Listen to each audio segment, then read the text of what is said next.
When you look at another human being, what you see is never what they truly are. You see a mask, a face presented to the world, a surface carefully curated to withstand the gaze of others. This is the persona, the veil each of us wears, not out of deceit, but out of necessity, because no one can walk through the marketplace of life with their naked soul exposed. And yet, beneath the mask, beneath the courteous smiles and polite gestures, there lies something far more essential. If you wish to know a person's true character, you must pierce the surface and recognize the hidden currents that drive their being. And paradoxically, this truth often reveals itself not through complexity, but through the simplest of signs. Pay attention to two things, and the entire edifice of the psyche begins to unfold before you. The first is how a person treats those who are weaker, those who can offer nothing in return. Watch closely how someone interacts with a servant, the child, the beggar, the animal, for here the mask slips and the shadow creeps through the cracks. One may bow before kings, speak eloquently in salons, impress crowds with brilliance, but it is in the moment of power asymmetry that the true soul is laid bare. Does the individual extend dignity where none is required, or do they reveal cruelty hidden behind civility? The shadow always emerges when the ego believes it is safe from judgment, when no reward is at stake. This is why dreams, too, so often show us images of small creatures, mice, snakes, wounded birds, because the unconscious knows the truth of our attitude toward weakness. It whispers, "See how you treat the fragile, for in them you meet yourself." The second is how a person responds to failure, to adversity, to the collapse of their plans.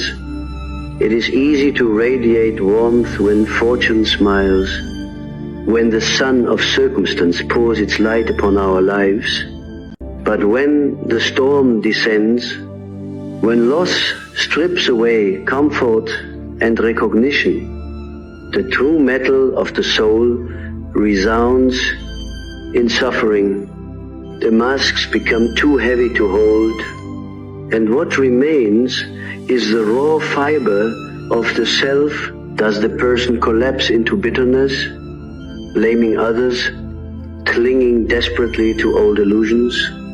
Or do they descend into the depths and wrestle honestly with the darkness, allowing new meaning to be born? Character is forged not in victory, but in the crucible of defeat. This is why the old myths tell of heroes descending into the underworld, because only there, in the shadows of despair, does one meet the truth of one's own being. To see character, then you must watch in silence, not when the eyes of the world are upon them, but when they believe themselves unseen, not when they succeed, but when they stumble. These two thresholds, power over the weak and the confrontation with failure, are the gateways through which the archetypes emerge. You may think you are observing an individual, but you are witnessing something far older, the eternal dance of dominance and compassion, of collapse and rebirth. Humanity repeats itself in every soul, and the one who knows how to observe can perceive the timeless forms behind the fleeting gestures of the moment. Imagine you are in a small village. There is a man who speaks kindly in the square, who donates coins when all are watching, yet when he passes the beggar at night, his eyes are cold, his foot kicks dust upon the helpless form. Another man, Pieter, unnoticed, bends to lift a fallen bird from the road. Though no one praises him, which of them reveals the truth? The first carries a polished persona, but his shadow leaks out. When he believes himself hidden, the second walks in silence, but his soul radiates through unconscious gestures. You do not need to know his words. The archetype of the healer lives within him. Or imagine a woman whose business fails. She is ruined, and her friends scatter. Does she descend into endless complaint, insisting the world conspired against her, allowing bitterness to eat her from within? Or does she confront her suffering, feel its weight fully, and in so doing, awaken to an inner strength she never knew she had? Out of such ashes, the phoenix arises. True character is not the absence of despair, but the courage to transmute despair into a deeper understanding of the self. The psyche is a vast landscape filled with mountains of pride, valleys of shame, rivers of desire, and caves where forgotten fragments of the soul hide in darkness. Most people wander only the surface paths, never daring to enter the caves, but life itself conspires to draw us into those depths. It sends us weakness to test our response, and failure to strip away illusions. These are not accidents. They are the workings of the self, the deeper organizing principle of the psyche, which orchestrates experience to reveal the truth of who we are. The two signs of character are not arbitrary. They are archetypal patterns inscribed in the human soul. When you notice how someone treats the powerless, you are witnessing the battle between archetypes, the tyrant and the protector, the predator and the guardian. These figures live within every psyche. The tyrant seeks to dominate, to affirm its own superiority by degrading others. The protector, by contrast, embodies the archetype of the father, the mother, the shepherd, who shelters the vulnerable as an extension of the self. In each moment of choice, one archetype speaks louder than the other, and the repetition of such choices builds the structure we call character. It is not that some are purely good and others purely evil. Each soul contains both the tyrant and the protector, but the pattern of responses reveals which archetype has been given dominion. Likewise, when you observe someone in failure, you see another archetypal drama, the victim and the hero. The victim archetype collapses, externalizes blame, and refuses the burden of suffering. It insists, I am owed.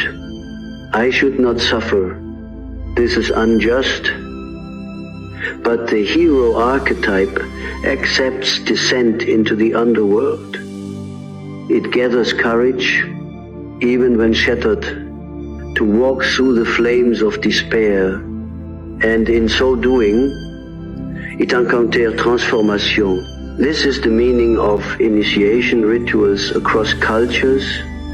The youth is plunged into darkness, into symbolic death, and only by enduring does he or she emerge as a new being. Failure is the modern form of initiation, the place where the unconscious offers us a doorway. And the way one walks through this doorway discloses the truth of their soul. You see, my friends, most of us spend our lives constructing elaborate facades. We build identities based on profession, reputation, appearance, ideology. These are necessary, yes, for they allow us to function in society, but they are not who we are. When pressure mounts, when no one is watching, when life collapses the scaffolding of the ego, the unconscious surges forward and the mask disintegrates. That is when you glimpse the eternal human drama, compassion or cruelty, courage or cowardice, acceptance or denial. Two moments, how one treats the powerless and how one endures suffering are enough to see the essence of a soul. But do not be deceived into thinking you can judge quickly. The psyche reveals itself in paradox.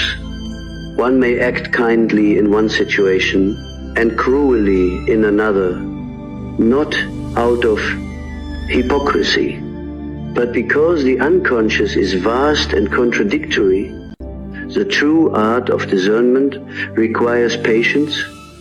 You must watch the patterns over time, the recurring archetypes that emerge again and again, for it is not the isolated act that defines character, but the constellation of choices repeated under different masks. Just as in dreams, a single symbol can shift its meaning depending on context. So too in life, a single gesture may not suffice, but if you learn to see the archetypal drama in these two arenas, you will see more than the surface ever shows. Now, why is this so? Why do these two signs hold such weight? It is because they strike at the very core of the ego's illusions. Power over the weak tempts us to forget our own fragility. It invites inflation, the illusion that we are gods above others. To act with cruelty here is to expose the ego's hunger for domination. To act with compassion is to remember our shared humanity, to recognize the self mirrored even in the smallest being. Likewise, failure dissolves the ego's fantasy of control. It shows us that our plans, our masks, our reputations are fragile. To respond with bitterness is to cling desperately to the illusion. To respond with courage is to accept death and rebirth, to align with the deeper movement of the soul. These two thresholds strip away illusion, and what remains is the truth.